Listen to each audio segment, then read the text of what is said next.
La Vesdre surprend par sa violence. Elle est déchaînée.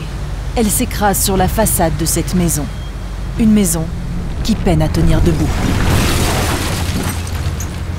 Quelques minutes plus tard, elle se coupe en deux.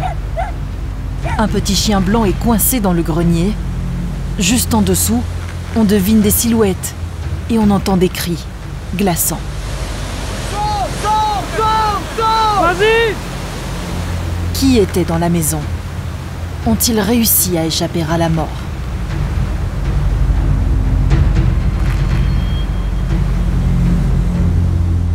Cette maison qui s'effondre, c'est l'histoire tragique de milliers de personnes, de milliers de foyers qui ont tout perdu en l'espace d'une nuit.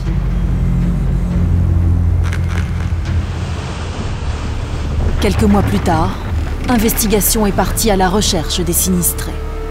Quand on voit ça à la télévision, on pense qu'effectivement l'eau s'en va, on rentre chez soi. Non, non, c'est pas vrai.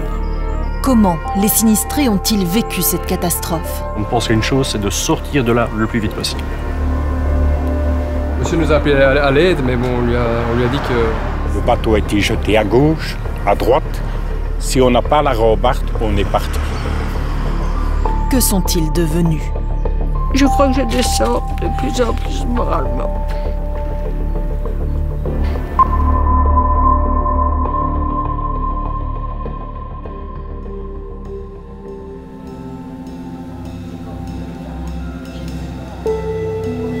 Le calme revenu, Investigation a retrouvé l'habitante de la maison et son chien. Suzanne Billet, ce petit bout de femme de 85 ans est relogée provisoirement chez sa fille Patricia, à 20 km de son domicile. Vous dormez où ici? Vous avez votre chambre? Non, non, on n'a pas dans le divan que je dors. Mais je dors bien, oui, je dors bien, voilà. J'ai mon drap, j'ai ma taille d'oreiller, j'ai ma couverture et je fais dodo ici avec mon chien. Et mon chien se couche, voilà, et voilà, je suis bien. Et j'adore. Voilà, ça fait un pis, ça. C'est grâce aux images de la RTBF que Patricia voit la maison de sa mère à moitié dévastée. Quand j'ai vu tous les dégâts, plus de meubles, plus rien, ça m'a... Je ne sais pas le dire comment j'ai ressenti ça. Ça m'a été un peu... J'étais choquée. Choquée. Et c'est ça que j'ai fait le nécessaire pour que je reprenne ma mère à la maison. J'étais contente quand elle m'a téléphoné. Elle m'a dit, je peux venir? Oui, je dis. Directement. Voilà. C'est en pyjama que Suzanne est sauvée, in extremis, de sa maison. Elle n'a même pas eu le temps de prendre son sac.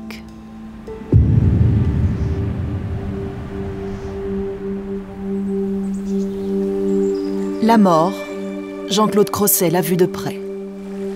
Son visage est marqué, ses traits sont tirés. Il réalise à peine ce qui lui est arrivé. Ce qu'il a vécu est digne des meilleurs films d'action. Son histoire est incroyable. Je me suis dit, il me reste quelques secondes. Quelques secondes pour trouver une issue. On vous appelle comment ici? Le miraculé. Ce jour-là, l'équipe d'investigation l'emmène chez son sauveur. Jean-Claude va retourner pour la première fois sur les lieux où son destin a failli basculer. Je vous présente votre sauveur. Merci. Merci. Renaud Petit, son sauveur, habite un peu plus loin au bord de la rivière.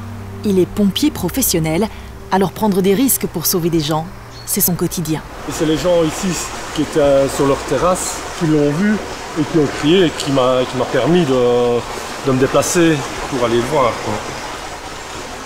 Vous êtes agrippé au sapin là et je suis venu vous tendre la main pour vous aider à ressortir de l'eau. Vous étiez plein de sang dans le visage et tout hagard. Je me souviens effectivement que les voix provenaient de derrière les sapins. Ouais. Je ne vous voyais pas, je vous entendais, donc c'est votre voix qui m'a guidé, si je puis dire. Ouais. Et j'ai vu des mains sortir de derrière les sapins. Ouais. Et remonter. Jean-Claude Crosset est en train de faire des photos pour son assurance au bord du ruisseau. La berge s'écroule. Il est emporté dans cette canalisation qui passe sous la route et sous les maisons. Des secondes interminables. Tout ce que je voyais, c'était de trouver une issue pour pouvoir sortir. Et je n'avais pas de poche d'air, je n'avais aucune visibilité. Donc voilà, c'était assez effrayant. Alors dans la canalisation, vous avez essayé de vous agripper? J'ai tenté effectivement de m'agripper, de trouver une sortie pour pouvoir m'extirper sans visibilité, juste au toucher et avec la force de l'eau et le froid également. C'est très difficile à décrire. Il est ballotté de gauche à droite, sans aucune poche d'air pour respirer. Puis 60 mètres plus loin, il ressort, ici. C'est à ce moment-là que j'ai pu effectivement reprendre une bouffée d'air. C'est ça qui m'a permis de savoir que je sortais de cette canalisation. C'est le fait d'avoir de l'air. Maintenant, j'étais toujours comme dans une rivière. J'étais emporté par les flots. Je parvenais à nager. Il y avait une quantité d'eau assez impressionnante. Jean-Claude n'est pas sorti d'affaire. Il est emporté par le courant. Il entend des cris, des voix qui tentent de le guider tant bien que mal. Il aperçoit des arbres. Je n'ai pas eu de choc directement après, un peu de confusion, hein, bien entendu. Ici, ça se décante, un peu à l'image de l'eau qui se retire au fur et à mesure.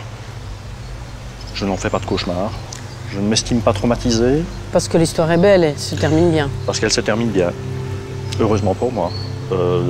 Bien d'autres personnes n'ont pas eu cette chance. Et vous y pensez? Oui.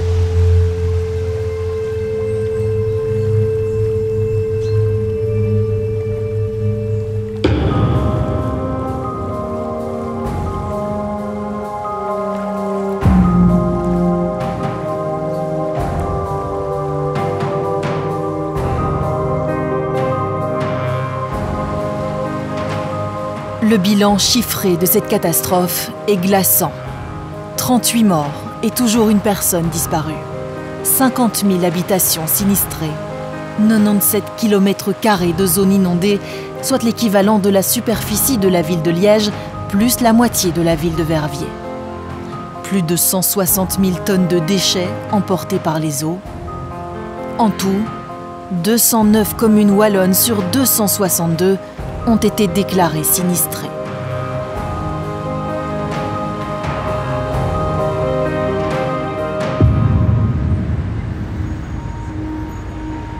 Cette péniche est sur le point de couler. Elle appartient à Christine Tortol, 86 ans. Elle ne veut pas sortir. Elle veut mourir avec sa péniche. C'est sa maison. C'est toute sa vie. Ce jour-là, des sauveteurs aquatiques bénévoles sont sur le port des yachts à Liège. Le comédien Bouli Lanners leur prête main forte, car il y a des vies à sauver. Je me souviens, l'eau était à... Elle était à 20 cm, 30 cm. Et donc si ça montait 30 cm de plus, c'était l'entièreté du ponton qui fichait le camp, quoi. Donc à un moment donné, on se dit... Qu'est-ce que ça vous fait de revenir ici? Oh ben, moi j'ai mon anecdote, c'est... c'est l'anglaise, hein. Ouais. Non, mais ça va. Ouais. L'anglaise, c'est Christine Tortol. Les sauveteurs discutent avec elle. Le temps passe, la péniche tangue. Mrs. Tortol s'enferme dans la cabine. Les minutes défilent. Il y a urgence. Lorsqu'elle relâche légèrement la porte, Laurent, un des sauveteurs, profite de l'occasion pour l'emmener. Cette dame m'avait demandé de rester sur son bateau, donc je pense qu'elle voulait mourir avec son bateau. Le lendemain, on se réveille et on se dit on n'a pas respecté une volonté comme ça. Ça fait réfléchir. Puis on se dit non, si on l'avait laissé couler, ce serait bien pire, on vivrait avec encore beaucoup plus d'émotions que ça, donc c'était la bonne chose à faire. Mais voilà, c'est des choses qui, comme voilà, non professionnel, j'ai appris avec les pompiers, c'est de pouvoir dire à un moment donné, ok, t'es secouriste, point barre. Le reste, on laisse de côté. S'il faut casser la vitre pour sortir quelqu'un, il faut le sortir. Elle était fâchée sur les pompiers? Ah, furieuse. Furieuse. Parce qu'ils l'ont enlevée. Moi, j'ai essayé de la persuader moi-même. Et physiquement, mais bon, j'ai pas pu. Mais 4 pompiers pour une petite dame avec beaucoup de caractère. Retourner sur ces lieux-là et avoir vécu ça remue. Je trouve que c'est riche aussi, c'est intéressant, mais c'est des émotions réelles. Oui. C'était pas qu'un sauvetage, c'était un sauvetage d'une dame très têtue, mais elle tenait à son bateau avec toute son âme, et donc il faut comprendre qu'elle a résisté avec toutes ses forces. Après une nuit à l'hôpital, Madame Turtle revient au port le 15 juillet.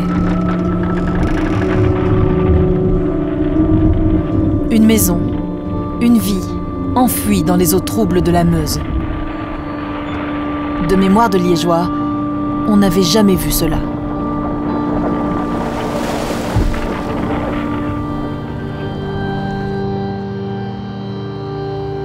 Quelques semaines plus tard, la péniche est repêchée.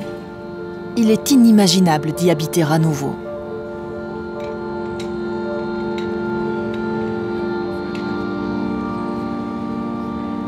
Elle aurait préféré couler avec son bateau, ça je sais.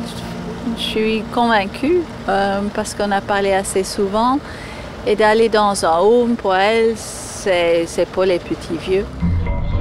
Des personnes à aider comme Christine Turtle, il y en a des milliers. De nombreuses routes et des ponts sont inaccessibles. Les pompiers, la protection civile et l'armée n'arrivent pas à accéder facilement sur place. Alors les riverains s'entraident mutuellement. D'autres semblent perdus. Rapidement, les bénévoles des 4 coins du pays s'organisent. Ils n'ont pas besoin d'ordre ou de permission hiérarchique. Ils ont du matériel. Ils sont rapidement sur les lieux.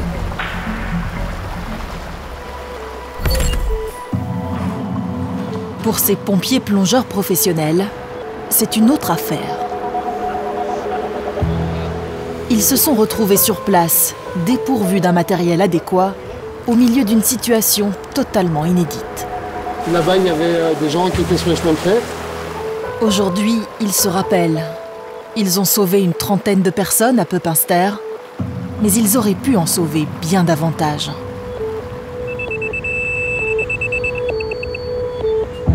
Avant cela, ils ont eux-mêmes frôlé la mort.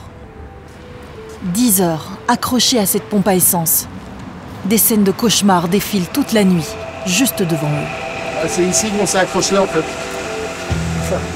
À peu près à cette hauteur-là. Pendant la dizaine d'heures qu'on est resté, il y a 2 autres bateaux. Un bateau d'Alost qui a été emporté et qui s'est retourné là-bas. Il y a alors le bateau de Gand avec nos collègues, avec 3 civils dedans qui s'est retourné aussi et qui a été emporté. Ils ne savaient rien faire. Les 3 civils sont morts. Et les pompiers de Gand ont disparu pendant des heures avant d'être retrouvés sains et saufs, accrochés à une carcasse de voiture.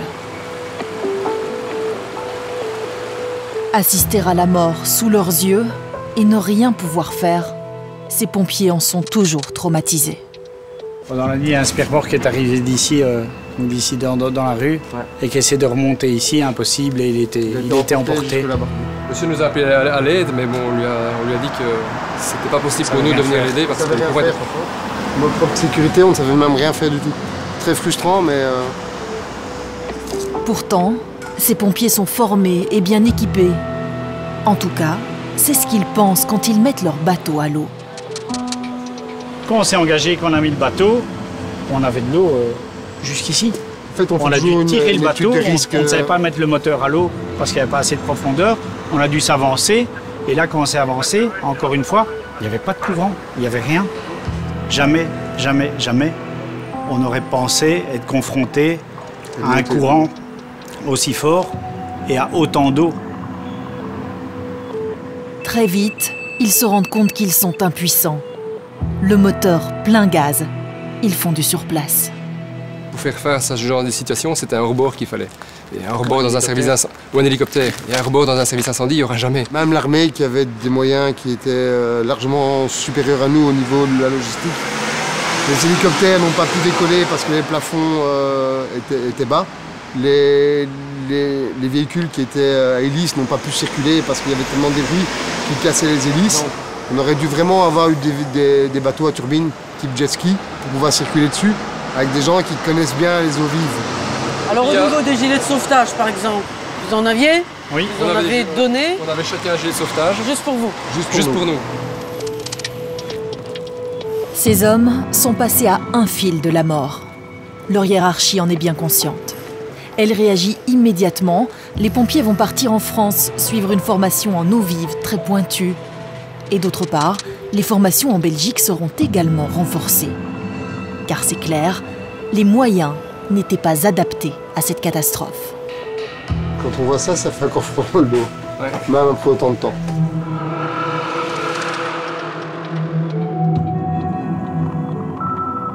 Très vite, des milliers de personnes ont faim et ont soif. L'armée et la Croix-Rouge sont presque invisibles. Par contre, la solidarité des bénévoles est rapide, organisée et créative. Cette restauratrice en est notamment à l'origine. Elle incarne cette organisation spontanée, ce don de soi qui a engendré un élan d'entraide historique. Le jour des inondations, on avait un mariage prévu au restaurant qui a dû être annulé parce qu'il y avait dans les invités des sinistrés. Donc nous avions énormément de denrées alimentaires. Plutôt que de les jeter, on a préféré en faire des repas que nous avons donnés au centre d'aide d'Aulne. Elle-même sinistrée, elle appelle ses fournisseurs. Elle reçoit alors des tonnes de nourriture. Charlotte de Pierreux demande à la préfète de l'Athénée Liège-Atlas de Jupy, où auparavant elle a été prof de pâtisserie, d'utiliser ses locaux. Les réseaux sociaux et les médias entrent alors dans la danse.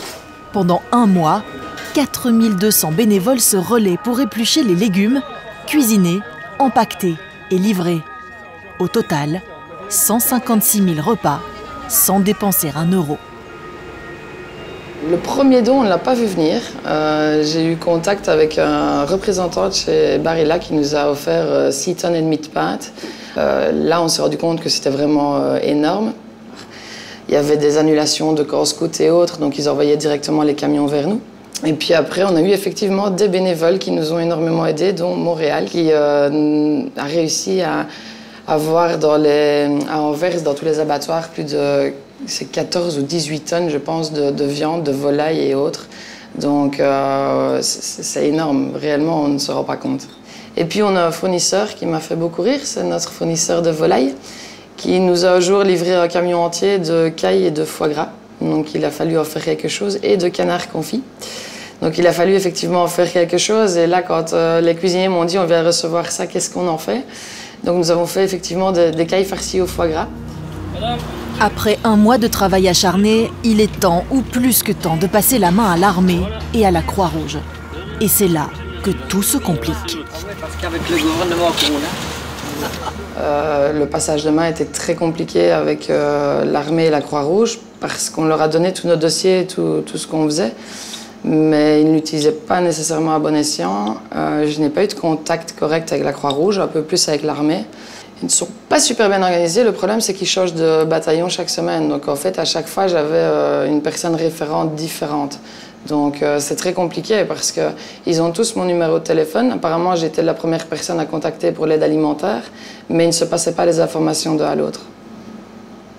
La Croix-Rouge, on a essayé de les contacter, nous. Ils sont venus une fois nous rencontrer pour essayer de reprendre ce qu'on faisait. Il fallait aussi gérer les difficultés de certains régimes alimentaires. Et ça, ils ne voulaient pas le faire. Donc je sais qu'on n'a pas eu une très bonne entente de base et que ça s'est assez mal passé. Face à ces accusations, Investigation a rencontré une représentante de la Croix-Rouge. Effectivement, il y a des endroits où les sinistrés n'ont pas dû voir la Croix-Rouge. Il y a des rues où la Croix-Rouge n'a pas été présente.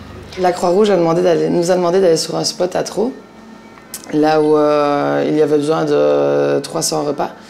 Quand nous sommes arrivés là-bas avec les repas en question, le responsable de la Croix-Rouge sur place indique qu'il y en avait trop et a donc jeté les repas.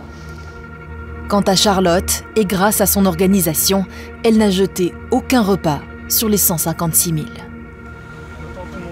La Croix-Rouge a cependant de bonnes idées.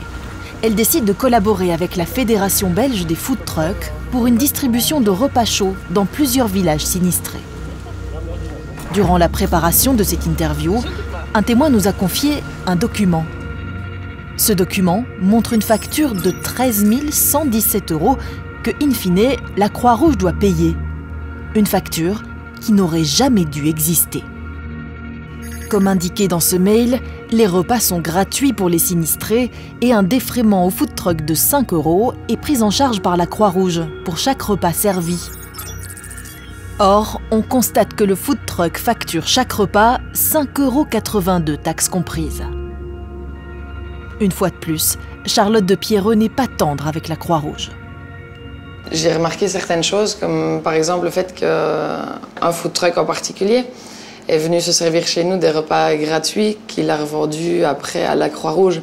Le problème est que nous, on a fait ça sur base de dons et totalement en bénévolat. À partir du moment où on offre ça, je trouve ça un peu malvenu d'aller le faire payer 5,80 € à la Croix-Rouge. L'équipe d'investigation a creusé. En fait, l'activité de ce fameux food truck est de réchauffer des plats achetés ailleurs. Or, selon Charlotte de Pierreux, le food truck est venu prendre des centaines de repas gratuitement chez elle, des repas cuisinés par des bénévoles uniquement sur base de dons de nourriture. Des repas donc gratuits que ce food truck a ensuite facturés. C'est ce qu'on appelle de l'argent gagné facilement, sur le dos des donateurs. Nous avons contacté le food truck en question. Il nie fermement toute volonté de triche. Il avoue tout au plus une erreur. Je le reconnais, j'ai peut-être facturé à la Croix-Rouge, maximum 300 ou 350 plats, dans la confusion. Et lors de cette conversation, il nous affirme que d'autres food trucks ont triché. Il y a des gens qui ont abusé et profité, qui ont été chercher des lasagnes à 1 € à l'Aldi et qui les ont facturées à la Croix-Rouge. Ce sont des escrocs. Il n'y en a pas eu beaucoup, 2 ou 3 je crois. Dans la confusion, il y avait des gens malveillants, 2, 3, sauf qu'ils ont été très vite repérés. Nous avons montré notre document à la Croix-Rouge. La réponse nous laisse perplexes. La Croix-Rouge a un partenariat avec l'association des food trucks, ce qui nous permet d'avoir je dirais, une vue sur ce qui est distribué. Et l'association des food trucks est responsable vis-à-vis de la Croix-Rouge. Donc si un food truck n'a pas distribué de la nourriture ou n'est pas redevable, il ne recevra pas d'argent. L'argent dédié au repas est vérifié en fonction de ce qui est effectivement donné. On a montré le même document à ce conseiller en association humanitaire. Vis-à-vis de la Croix-Rouge, il y a apparemment une faiblesse au niveau du contrôle de l'origine de ce qu'on lui facture. Donc là aussi, il y a peut-être un travail à mettre en place en interne pour avoir une meilleure gestion des fonds et une meilleure traçabilité et s'assurer effectivement qu'en termes de sélection de fournisseurs, on prenne les bonnes personnes, des personnes sérieuses. Une association est une entreprise et doit être gérée comme une entreprise. Elle se doit même d'être meilleure qu'une entreprise parce qu'elle vit grâce à l'argent des autres. La Croix-Rouge est fortement critiquée dans la rue et sur les réseaux sociaux. Où est-elle?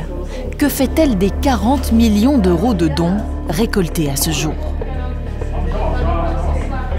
Il y a eu une partie qui a été dépensée directement dans l'aide d'urgence, dans la phase aiguë d'urgence, pour prodiguer des premiers soins, l'aide de première nécessité, mettre en place des postes de secours, distribution de couverture, de liquants, distribution alimentaire, produits de nettoyage, aider au nettoyage et à la désinfection des maisons. Ensuite, il y a eu une grosse partie liée à la distribution de repas. Plus de 10 000 repas chauds sont distribués par jour. De l'avis de plusieurs sinistrés que nous avons rencontrés, il a fallu 2 semaines pour que les secours arrivent dans certains villages. Croix-Rouge, on l'a vu, mais beaucoup de temps après.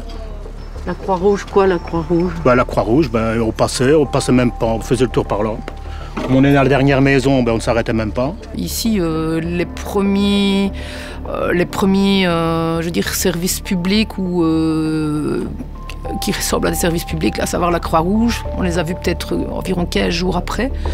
Et l'armée est arrivée plus ou moins en même temps. La Croix-Rouge et l'armée ont pris le relais sur l'assistance spontanée et créative des bénévoles. Selon les sinistrés, la nourriture de l'armée était bonne et équilibrée, celle de la Croix-Rouge était grasse et celle d'une société de collectivité était infâme. Intriguée par ces sacs poubelles, l'équipe d'investigation va de surprise en surprise. On est attiré par une odeur. À l'abri des regards, on tombe sur des centaines de repas cuisinés par une société de restauration collective. Par contre, ils sont distribués par la Croix-Rouge. C'est le surplus à jeter. En parallèle de cette aide d'urgence, nous avons déployé une équipe spécialisée dans l'évaluation des besoins. Et suite à cette évaluation des besoins, nous avons pu définir un plan à 8 mois de distribution de ces dons. Nous sommes aujourd'hui dans une société où il y a énormément de procédures qui sont mises en place au niveau des organismes, et en particulier des organismes associatifs, pour de bonnes raisons. Simplement parce que ces organismes fonctionnent grâce à l'argent des autres, que ce soit des subventions ou des dons, et cet argent doit être bien utilisé. Donc ils ne peuvent pas réagir au quart de tour comme peut le faire un citoyen. Où sont relogées ces milliers de personnes sinistrées? Dans la famille, chez des amis, dans un logement provisoire ou tout simplement à l'étage de l'habitation. Car plusieurs mois plus tard, les maisons sont toujours humides et l'odeur de moisi bien présente. Est-ce qu'il y a quelqu'un? C'est comme ça partout. Les portes et les fenêtres sont grandes ouvertes dans des milliers de maisons. Il y a quelqu'un? Il y a quelqu'un à l'étage?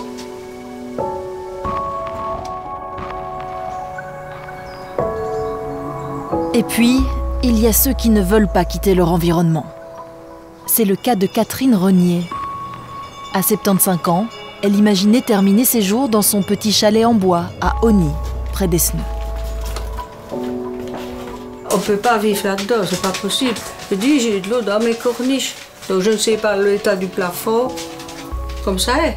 La salle de bain, la cuisine, ben, voilà, c'est aussi tout paquet, tout. On relève au fur et à mesure.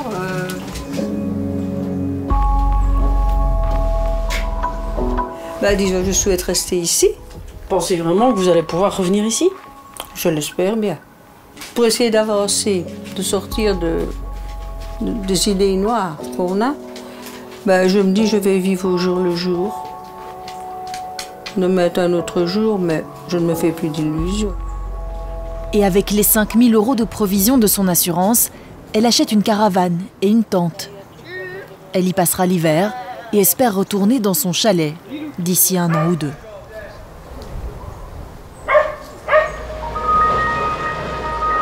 Revenir, tout comme Suzanne Billet. Elle espère aussi revivre à son domicile à Traux. Investigation emmène Suzanne sur place. De sa maison, il ne reste même plus les fondations. Elle a été démolie 1 mois après la catastrophe. Ici, c'était mon jardin, tout le long, jusque là-bas au bout. C'était ma cour. Ça, c'était ma cuisine.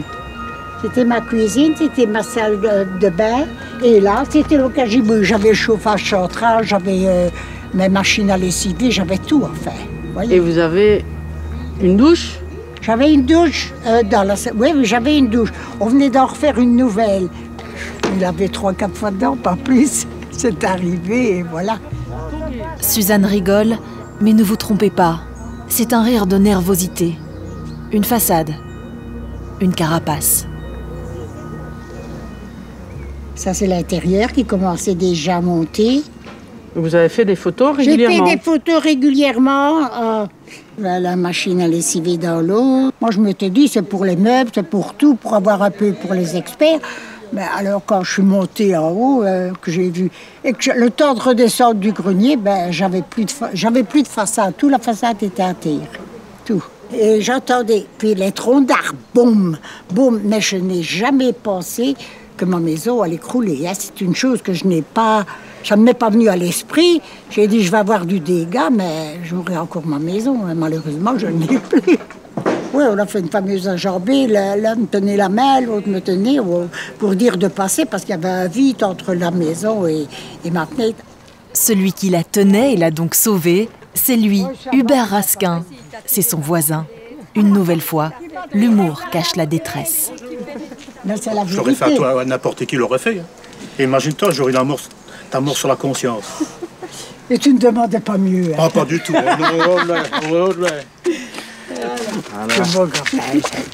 J'ai encore les larmes aux yeux si vous en parlez. C'est tout. J'aimerais bien revenir. J'étais tranquille ici. Difficile. Ça va aller. Pas d'avance. Faut le faire aller. On va arrêter maintenant parce que je vais commencer à pleurer, ça ne m'arrange pas. Oui, mais qu'est-ce que tu veux? Enfin, voilà l'histoire de la maison. L'histoire de la maison, c'est l'histoire de toute une vie. Aujourd'hui, elle ne sait toujours rien. Elle n'a plus de maison, elle n'a plus de meubles, elle n'a plus de photos, elle n'a plus de vêtements, elle n'a plus d'argent. Elle ne sait pas si elle va pouvoir revenir ici un jour. À 85 ans, c'est la totale inconnue. Aujourd'hui, on démolit encore pour reconstruire un jour, dans quelques mois, l'année prochaine. Le bruit incessant de machines et les nuages de poussière ponctuent le quotidien des riverains. Les Wallons et les Flamands continuent encore aujourd'hui à affluer dans les zones les plus touchées. Ah, vous venez d'où? Bruges. Et la ville de Courtrai aussi. Courtrai et Bruges. C'est beaucoup. Beaucoup, nous sommes ici avec 150 personnes. Et vous venez aider les Wallons? Ok, pas de politique aujourd'hui. Non.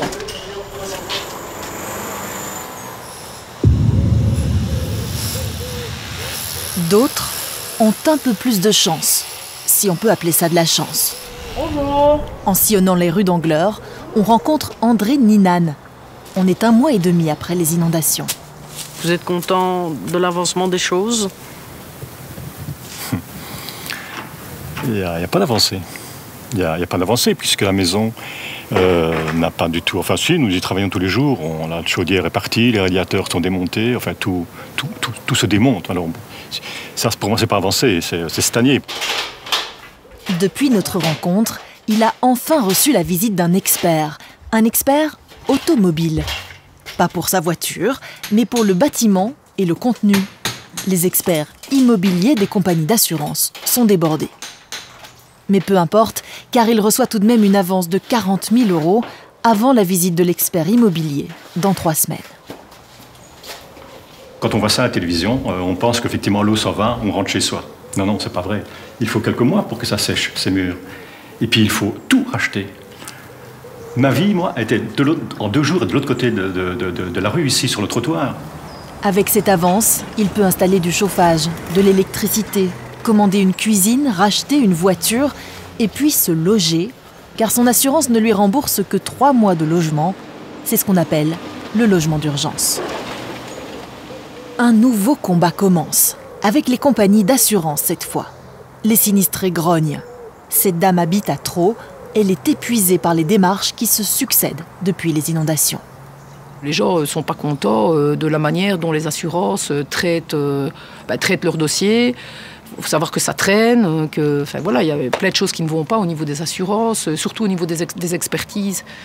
Les expertises sont problématiques pour la plupart des gens ici dans le village. Les experts rechignent à rembourser en fonction de la personne chez qui ils vont. Soit ils refusent de rembourser une porte, une fenêtre, un carrelage.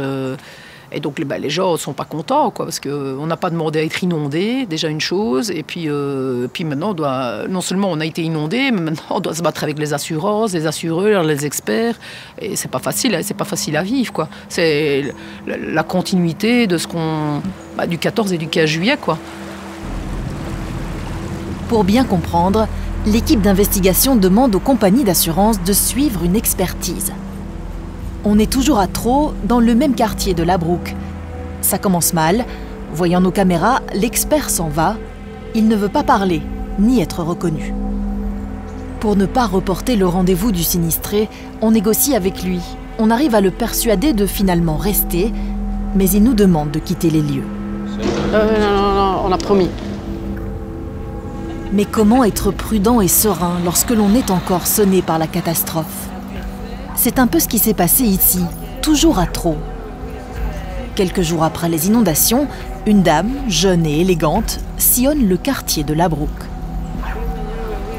Vous savez pas d'où elle vient, qui elle est? Non, moi, elle a démarché. Et comme tout le monde parlait, il faut prendre un contre-expert, ouais. Et c'est vrai que c'est un village familier qui est agréable. Donc en fait, elle a quasiment toute la rue, toutes les rues. Ben, elle a pris beaucoup de personnes, hein. Investigation s'est renseignée. La dame est en fait une déléguée commerciale. Les sinistrés, eux, pensent qu'elle travaille dans le milieu des expertises. Sous le bras, une pile de feuilles. Il s'agit d'un document qui engage le sinistré à travailler avec un bureau d'expertise précis. Marie-Ange, comme beaucoup d'autres, signe le document. Ils se sentent protégés. À présent, ils n'ont plus le choix. Ces sinistrés doivent collaborer avec ce bureau d'expertise désigné. Rien n'est illégal dans cette démarche, mais n'est-ce pas profiter du désarroi et de l'ignorance des sinistrés pour se faire des clients? Luc Amoir est expert, contre-expert et professeur en expertise immobilière. Un monde à part, pas toujours simple à comprendre. Dans les experts clients, j'ai vu arriver dans ces inondations plusieurs personnes dont le métier premier n'était pas justement l'expertise et qui sont arrivées pour demander aux clients de les défendre sans être réellement eux-mêmes des spécialistes. Alors moi, je peux être contre-expert de n'importe qui. Malheureusement, en Belgique, le métier d'expert immobilier n'est toujours pas protégé. Ça fait 30 ans qu'on demande à ce qu'il le soit. Donc, effectivement, le boucher du coin peut mettre sur sa plaque « expert immobilier », se présenter chez vous comme expert.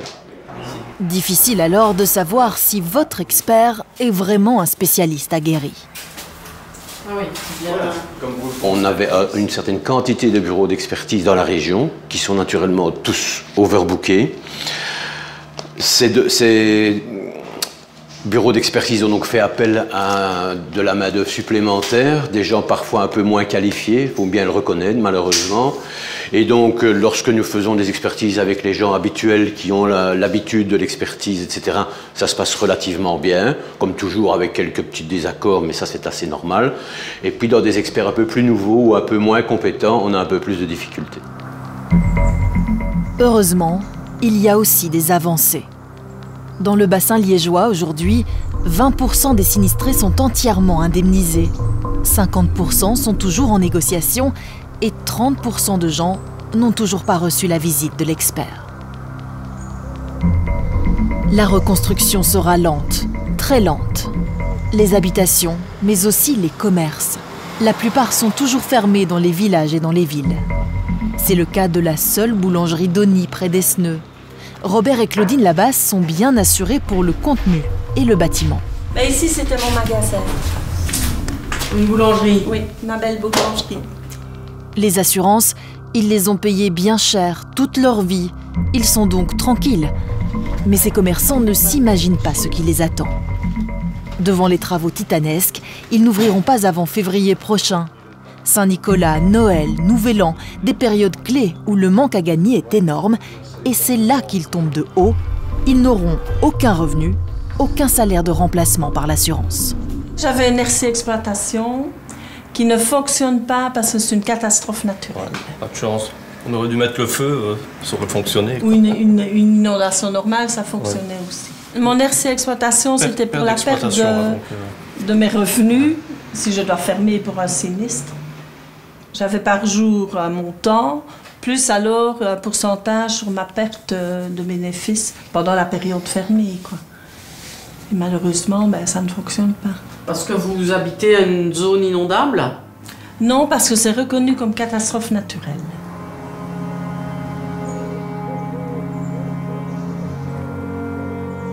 Au travers de notre enquête, on a entendu des dizaines d'histoires différentes.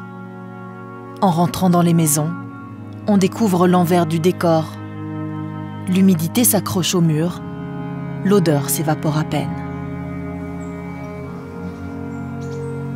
3 mois plus tard, les conditions précaires de certains sinistrés font froid dans le dos. Il y a quelques jours, investigation est retournée chez Catherine Renier, cette dame qui vit dans une caravane à côté de son chalet sinistré. Son moral a dégringolé. Je ne sais plus que croire, parce que j'ai l'impression que, comme ça a toujours été, quoi. Quand tu es une personne qui est veuve, qui est seule, qui est âgée, eh ben, on est balayé. Je ne vois pas d'issue. Et quitter d'ici, ben, je ne vais pas le faire sans pouvoir rentrer chez moi. Alors que, bon, ben, si un peu de bonne volonté, il y aurait moyen de faire. Je crois que je descends de plus en plus moralement. Les mois les plus froids approchent. De nombreux sinistrés n'ont toujours pas de gaz. À 75 ans, Catherine Renier redoute les températures hivernales. Ah ben, le froid, ça me fait peur des pieds, du moins. Parce que ça, c'est mon point faible. La reconstruction prendra certainement des années. En attendant, ce sont des villages fantômes, des quartiers abandonnés. La distribution de nourriture se poursuivra encore pendant des mois. Seule la Croix-Rouge restera présente sur le terrain. La belle histoire, c'est l'élan de solidarité. Les Wallons et les Flamands, les Italiens, les Français ou les Autrichiens. La triste histoire, ce sont les pertes humaines. 38 morts et toujours un disparu selon les autorités officielles aujourd'hui. Construire, mais aussi se reconstruire, ce sont aujourd'hui les objectifs de milliers d'hommes et de femmes marqués à jamais par cette déchirante tragédie.